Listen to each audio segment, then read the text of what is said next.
We've got Bruno in the middle. He knows exactly what we need. Botman at the back, Isaac in attack. Newcastle's going to win the Premier League. Cheers. Yes, people, what's going on? It's your boy Big Uggs. And welcome back to another video on the Voice of the Tune. What a game. That game was forward with everything, mate. That game had everything in it. Drama. And there's a lot to talk about. But I just want to say, like, the boys, like the best teams, yeah? The best teams, they're the teams who find a way to win, where maybe you're not putting your best performance, but you still find a way to win. And like I said in my match preview, I said the game's going to be a close game. I showed a lot of respect to Fulham, rightly so, because we saw why their whereabouts on the table. They believed. They didn't really come there to sit in and to sort of get a point. They came there to show what they can do too. Even though they set up defensively, but setting up defensively doesn't mean you're coming for a point. They came there to play, and they started off the game probably on the front foot. Willian was getting the spaces, so was Bobby Cordova-Reid. Harrison Reed was also getting spaces, and also Andreas Pereira. So, but as the game went on, as the game went on, we grew into the game. We started to get on the ball a bit more and create our own chances. A lot of our play in the first half came through the right-hand side, which is our favourite side with Trippier and Almiron. And that's where we started to see a bit more joy of Trippier on the overlap or Almiron cutting in on his left foot, trying to swing it in. And we grew in confidence a bit more. We pushed Fulham back, and we started to see Fulham obviously go deeper and defend a bit more than they did in the first probably 10 minutes. And that's because we sort of took the game to them. And like I said in my preview, if we do exactly what we've been doing all season, keep the mentality, don't give up, keep going, we're going to find that chance in it. And so obviously, like I said, for the first 10 minutes, it was a balanced game, but we grew into it. We created our own chances in the first half. Most of them came to Callum Wilson. He had some good chances. I think there was two that I can recall definitely that I could say he could have done better on. One, obviously on the turn he hit straight, and then there was another one on the turn, and he tried to curl it on the keeper. And I feel like on another day that goes in the back of the net. But it wasn't to be. And the shame of the first half, and probably the only negative of the game, was Bruno leaving the first half in tears, which seems like a serious ankle injury. He tries to play on for the first half, got strapping around his right ankle, but you could see that he was just trying to force it for the occasion and keep going. But I'm glad that Eddie Howe made the choice to take him out, because we don't want to risk him throughout the season. So let's take him out. We got enough quality on the bench, and we did to bring on. So second half, we brought on Sir Maxi. John Lino went back in the middle. And to be fair, Big Joe started was good to see, because it shows you that Eddie Howe would have had a word with him and say, listen, focus on your football. Don't bring this negative press to the club. I'm going to put you back in, because if I drop you now, that's going to create more headlines. So me putting you back in is me showing you my faith that I have in you, and also it just closes that chapter. And obviously, and that's what he done. And again, Joe Linton, I think he's slowly becoming one of my favorite players. By Bruno, he's probably next, because the guy gives everything. He leaves his body on the line. Going forward, he looked good in the second half, and also defensively. So change of shape. Second half started now, and the game was in the balance. Fulham got deeper and deeper and deeper. We started applying pressure on them, and just before the penalty, I could sense that Fulham were getting some joy, because we were so focused on getting our goal that we were so far forward, right? And then they had a moment where they were 2v1, and they didn't quite make the pass. And then obviously Dan Burn on Andreas Pereira. I don't think Andreas should have got the ball in the first place, but Andreas Pereira goes through, and Dan Burn gives him a little tug. And in my head, that's a penalty, because I could see that Dan Burn was beaten and Pereira was through and goal, and the form is in. are better than him to score.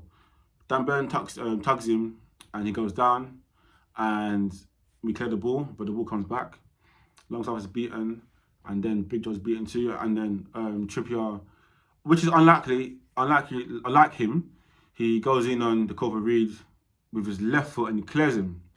And then that's a pen, straight pen. That one was no debate because I could see that the game today, if you don't get the ball and you get the man and there's enough contact and he goes down, it's a penalty. So obviously the game went on, it got heated a bit heated, and then the ball went out of play. And obviously today, as you know, as soon as the ref goes to the monitor, 9 times out of 10, he's going to change his mind. He looks at it 3 times, he waited, and then I think that there was an angle which shows Trippier's left foot catch the Cobra Reed. He gave it a pen, and Trippier was trying to argue the case, trying to argue which one, but it was a clear foul. So, I think Nick Pope done a good job in trying to delay the penalty being taken. He was obviously holding the ball. There was 2 balls on the pitch at some point, and then the ball finally fell to Mitrovic, and Mitrovic's record against us, he never scored against us, and he's never won against us. So, and he had already missed 2 penalties. So in my mind, I'm thinking the guy scores it because that's just how football is, isn't it? And trust us to go 1-0 down against Fulham. Takes the penalty now, and he scores it. But I thought to myself, that looked kind of weird. And then all the players just started going towards the ref. And I know, obviously, if the player kicks it and he touches it twice before it goes in, that goal can't stand. And I saw that, and I thought, you know what, cool. But then I wasn't sure whether it's a retake or whether or not it goes to a free kick. The ref gave us a free kick, and that is what, I think that moment changed the game for us. That moment is where we fully woke up. The crowd woke up, the players woke up, the belief was back in the side. Eddie Howe made some attacking changes. He brought in Isak, Killerman Isak. And listen, what happened, didn't it? We had chances, to be fair. Fabian Schär, free kick. Everyone thought Trippier was going to take it, but Schär side-footed it off the post. And then Sam actually had a great effort just wide of the post. So you could see that the boys were staying persistent. They were resilient. You know, we kept going, kept going. And in the 89th minute, I was watching it as well, yeah, and I could see Isak and Callum Wilson. Isak points to Wilson to say, "You get the back post, and then I just stay." And exactly what that happened. A cross in the box. Callum Wilson, the fox he is, doesn't give up. He doesn't give up. Like, if he gives up for 1 second there, he doesn't get that ball. He stays on there, on the keeper, just thinks it over the keeper, and you see Isak there tapping. Easiest goal he's ever gonna get. And that came off the back of 70% possession in the second half. We dominated the Fulham in the second half. You know, it was all us. They took off Pereira, and they brought on a centre back. I'm not sure who it was, but they brought on a centre back, and that just shows you how they now sort of said, you know what, let's come for the job. But we said no, we keep going, and then we got our goal in the 8.5 minute, and we got what we deserved. And we've shown again, time and time again, that we're here to stay. Even when we don't play our best, we still get the result. And like I say, it's just credit to the boys, man. But now, a point behind Man City. Yes, they got a game in hand, but that game in hand is against Arsenal. And we're now 6 points behind Arsenal, but Arsenal are playing now against Spurs and they're winning 2-0. So that's going to go to 9 points. But I'm not focused on Arsenal. I'm not focused on the title. I'm focused on the top 4. And with Spurs losing, staying on 33 points and we're on 38 points, that's a nice 5-point cushion. And plus, our goal difference is superb as well. So what a day it is, man. And I'm just, you know, like I said, like this is a game that we have to win. If we want to get top 4, if we want to consider ourselves as complete top 4 contenders, these are the games that we need to win. We need to win this game. And yes, we've done it. We battled another clean sheet for Nick Pope. How many is that in a row? I heard that's 11 in a row. In a season, sorry. Come on, man. That is brilliant. So I'm happy, man. You know, I'm going into the new week happy. The boys are making me happy again. And listen, we sit third. We sit third. We climbed back over Man United after their win yesterday. So do you know what? Like, we're good. We're good. We're good. Let's focus now on the next game. We've got Palace away next. And you know, we've got a week. Hopefully, Eddie Howe was saying about Bruno, that we're going to get assessed. But this just shows you the importance that we need to get in the market for a centre mid. We need it. We need one already, but depending on Bruno's injury, hopefully it's not serious.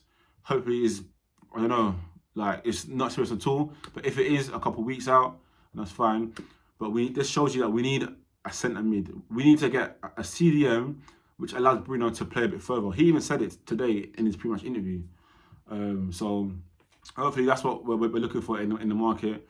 People are talking about Caicedo from Brighton. Is he going to leave? Maybe, but how much? Who knows, man. But listen, great performance from the boys. A 1-0 win, resilient, persistent, mentality monsters. Killerman Isak at the right place at the right time. It just shows you now the squad depth that we have now. You know, when we're looking for a goal, we can bring in someone like Isak. And we saw them two work together. Wilson and Isak work together. So we're building, man. We're building. Let's stay composed. Let's look forward to. Let's work hard this week. Look forward to the next game. And yeah, man. Listen, up the tune. We've got Bruno in the middle. By the way, Sven Botman, yeah. Sven Botman, 23 years old. By the way, Botman at the back as a kid attack. Because it's going to win the Premier League. So make sure to like, comment, and to subscribe. And I'm out.